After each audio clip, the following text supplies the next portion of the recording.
Hi, I'm Bruce Lambert, and boy, I love fighter kites.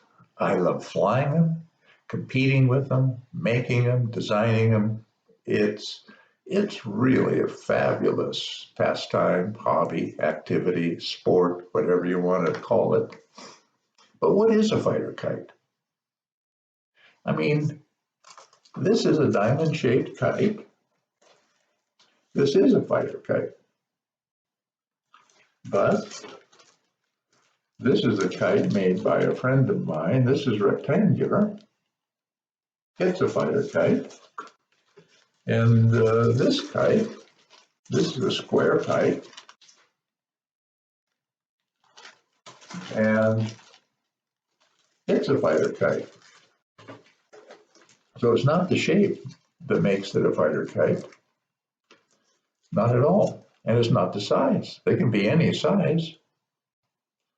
So what is it that makes a kite a fighter kite? And what is a fighter kite? Well, do they really fight? I mean, come on, do they? No, they don't. It's just kind of an odd term that is used to define them, but in many parts of the world, when when a fighter kite is flown, it's flown on a flying line that's coated with powdered glass, and the intention and purpose of the flyer is to cut the line of any kite he can come in contact with. That's his intention, and that's the sport. And that's the way fighter kites are flown. And if you've ever heard about them, you've probably heard about that aspect. Well, around the world, that's the most popular way they are flown. But there's one really dramatic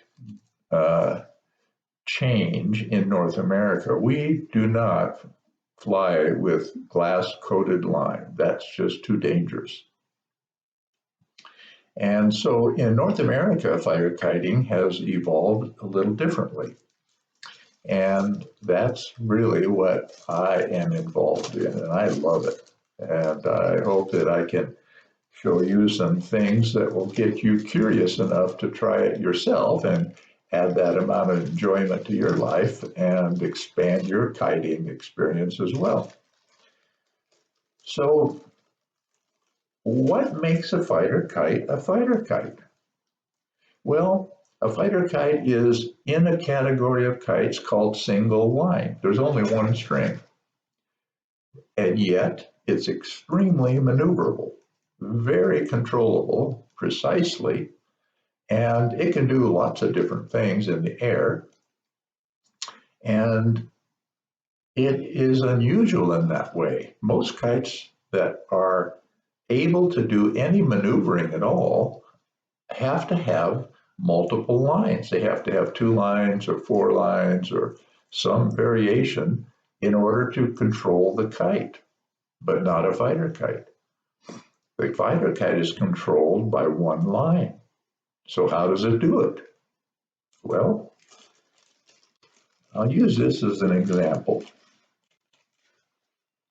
When the wind is pushing hard against the surface of the kite itself changes shape a little bit or dramatically depending on the amount of pressure. So if there's a lot of pressure, the kite is, let's say, like this shape. And in this shape, the kite will behave in a specific way. It will go straight in the direction the nose is pointed. That's what it will do. So when the wind pressure is reduced, let's say completely, the kite instantly returns to being relatively flat. And when that happens, in that form, the kite is unstable. It begins to spin and rotate and flip around in some way that if you were just a casual observer, you'd say, man, that's just chaos. How in the world do you call that control? Well, it's the intention of the design of the kite to do that, to be unstable in certain circumstances and yet totally predictable in all circumstances. So how is it done? Well, it's pretty simple. When the kite flyer is flying his kite, here's the kite line. I'll just show you this way, I guess it'd be easier. This is my kite reel, my line reel. And when I'm flying a kite, I put the reel on the ground flat and I put it right in front of my feet.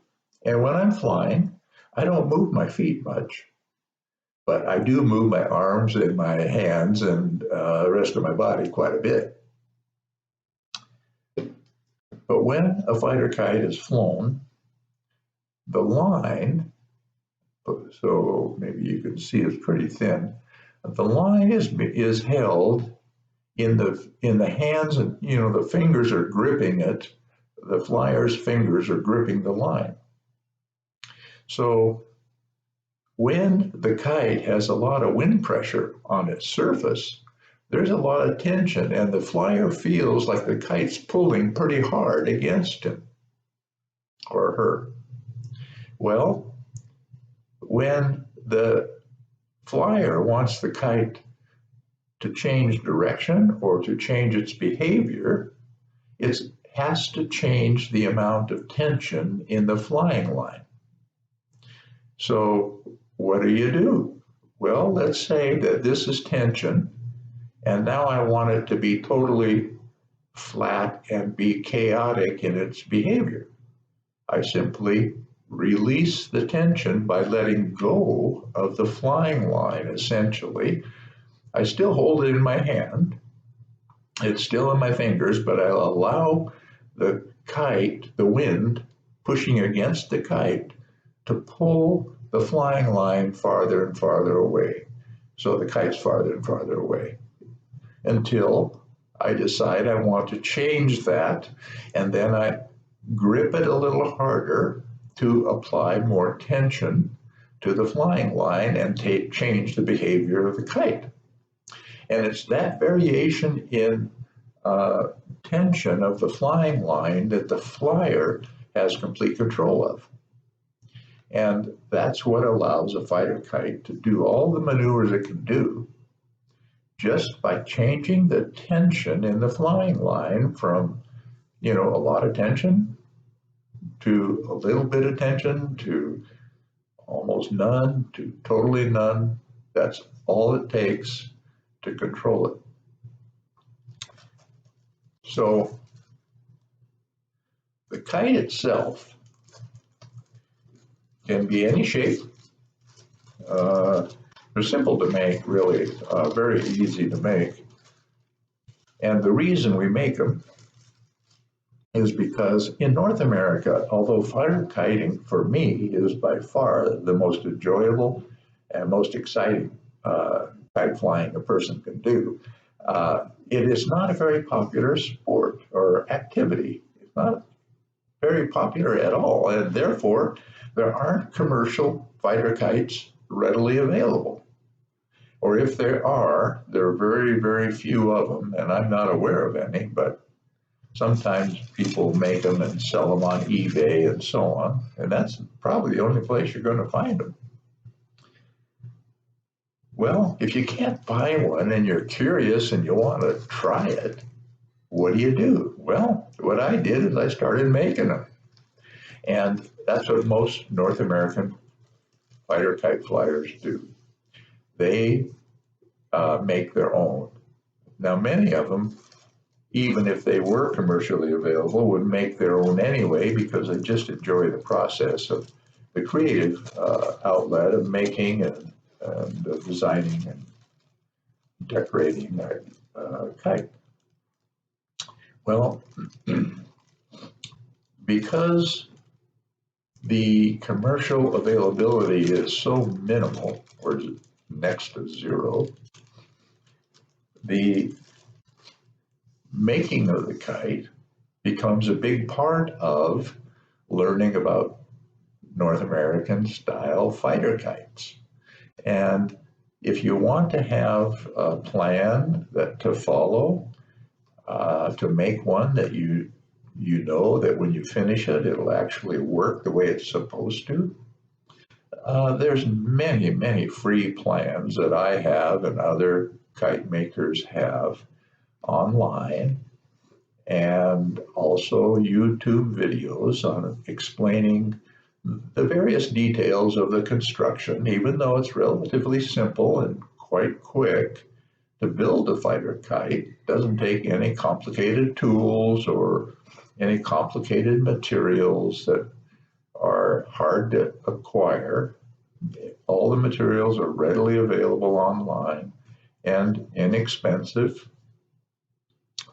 And yet, there still aren't too many people involved in it. And that's why I made this video, to help some people become more aware of what the North American style of fighter kiting is about, and hope that they might become curious enough to explore further and add the enjoyment of fighter kiting to their life. Now, you can play all kinds of aerial games with fighter kites because of their maneuverability and because the line length on a fighter kite, unlike sport kites, the flying line length changes all the time. And it can be any length the flyer wants it to be. The kite can be any distance away from the flyer. And that variation in itself is a big difference between a fighter kite and other maneuverable kites.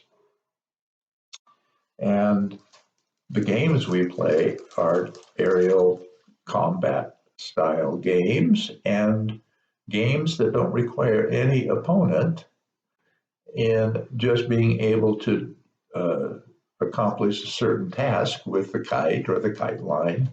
That's a little challenging, and so you got to practice at it. But because a fighter kite can be flown with one line, it's a simple kite. They don't have to be very big. This one's about 17 inches tall and about almost 21 inches wide. And they can be made to be rolled up, taken apart, rolled up, and put in the tube, like this one is. So easy to pack around, easy to use anywhere. You don't need any special place to fly them. You can fly them in any park, any parking lot, any place there's a little bit of space. Doesn't take much, and they're a lot of fun to fly. And you get a lot of enjoyment, even if you're not flying with other people. In fact, fighter kiting, just flying it by myself, is quite meditative in its effect on me.